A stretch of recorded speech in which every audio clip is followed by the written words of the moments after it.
Hi guys, today I'm going to be talking about the movie Maleficent. I know it's been a long time, but I really had a lot to say about this movie.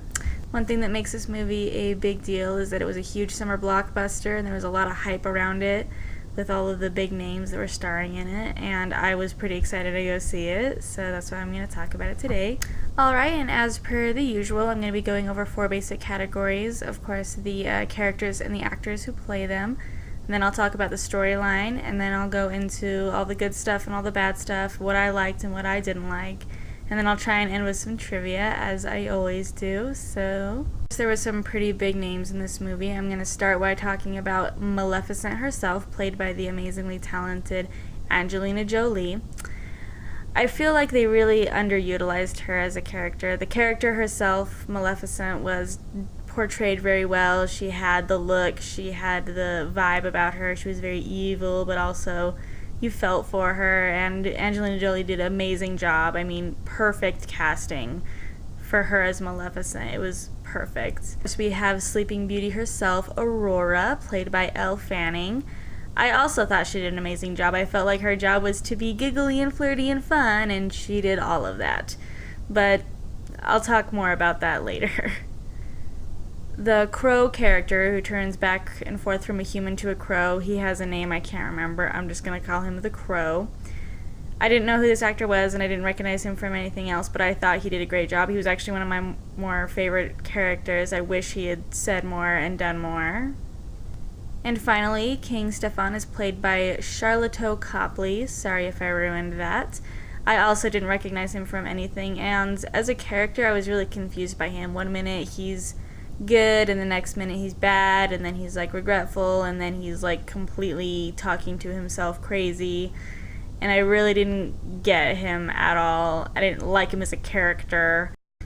Alright, now I'm going to talk about the storyline of the movie. Spoiler alert, Maleficent's the good guy, and I really liked the little twist that they did. They had Stefan and Maleficent had a little romance going when they were younger, but then Stefan, living in the world of the humans, got greedy, and his king told him to bring back the head of the fairy Maleficent, and he couldn't do it. He only took her wings, which was pretty much her ultimate power, and so she became cold and hard and evil, and then when she found out he had a baby, she cursed the baby to have a sleep like death and all of that fun stuff. So the story was going pretty much right from there, but then as it turns out, Maleficent begins to care for the child as she grows up, and Aurora 100% believes that Maleficent is her fairy godmother and that everything's going to be okay, and Maleficent wants to take back the curse, of course, but can't under her own rules.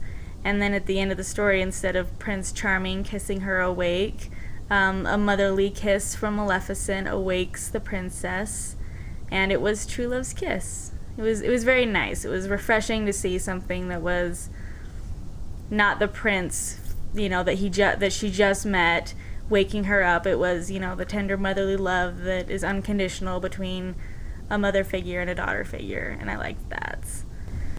Alright, really quickly, the good.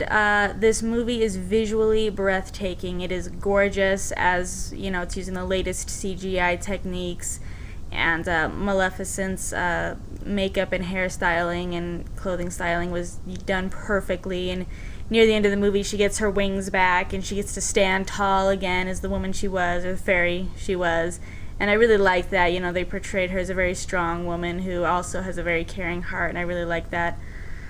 What I didn't like, I have a problem with movies like this that are visually imploring and there's no substance to them. The dialogue is next to none. There's maybe 5 scenes in the whole movie where characters actually have a back and forth that lasts longer than 3 words to each other. I mean, it's all sizzle and no spark. I really love, character development and dialogue. That's my cat. And I feel like this movie had none of that. It was all told visually and not at all told through characters or dialogue, and so I have a problem with these movies where at the end I'm just like, I feel brain dead. There was no mental exertion. I was just watching it and my brain could have been flatlining the whole time, and I would have enjoyed it still, but I like to think during my movies, and I wasn't thinking during this movie at all. Another reason why I have a problem with that is because you have amazing actors and actresses like Angelina Jolie and like Elle Fanning, and I feel like Angelina Jolie's direction was to stare broodingly and have the crazy eye, which she did beautifully, of course, but it was just like she could have done so much more. And the same with Elle Fanning, she was just supposed to giggle and smile and laugh, and she didn't have anything to contribute to the conversation because she was just like hee all the time. It irritated me. I'm sorry. Now for my favorite part, trivia. There were a lot of fun trivia bits in this movie.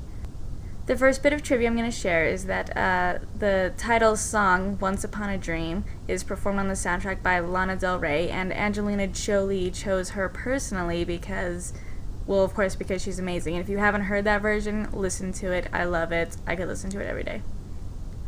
Young Aurora as a toddler is played by Angelina Jolie and Brad Pitt's baby girl. The release date for the movie is May 30th, which coincidentally is the 55th anniversary of the release date for the original Sleeping Beauty. Alright guys, I would definitely recommend going and seeing this movie. I did enjoy it, even though I had problems with it, and I would recommend it, of course. Thanks for watching my show. Like and subscribe. It's cool if you don't, but thanks anyway. Bye guys.